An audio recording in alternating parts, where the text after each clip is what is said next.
በወሲባዊ ትንኮሳ የተፈረደበት ኢትዮጵያዊ በስህተት ከእስር ቤት መለቀቁ የተነገረ ሲሆን በዩናይትድ ኪንግደም ፖሊስ በከፍተኛ ሁኔታ እየተፈለገ ነው ተብሏል።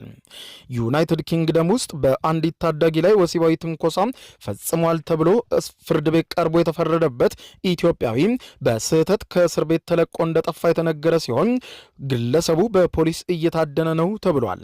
ሀዱሽ ገብረስላሴ የተባለው ኢትዮጵያዊ ባለፈው ዓመት ማብቂያ ላይ በህገወጥ መንገድ ወደ ዩናይትድ ኪንግደም ዩኬ ገብቷል ከተባለ በኋላ በ14 ዓመት ታዳጊ ላይ ፈጽሞታል በተባለው ወሲባዊ ትንኮሳ ነበር ለእስር የተዳረገው። ከፈረንሳይ በትንሽዬ ጀልባ ተሳፍሮ ወደ ዩኬ የገባው ሀዱሽ ኤፒንግ ከተማ ውስጥ ፈጽሞታል በተባለው ወንጀል በቀረበበት ክስ ጥፋተኛ ተብሎ መስከረም አጋማሽ ላይ የ12 ዓመት እስር ተፈርዶበት ሳለ ነው በስህተት ከእስር መለቀቁ የተነገረው። ግለሰቡ ከእስር ቤት መውጣቱን በተመለከተ መጀመሪያ ላይ የዘገበው ዘሰን የተሰኘው ጋዜጣ ሲሆን መልሶ ለመያዝ ፖሊስ አሰሳ እያደረገ ነው ተብሏል።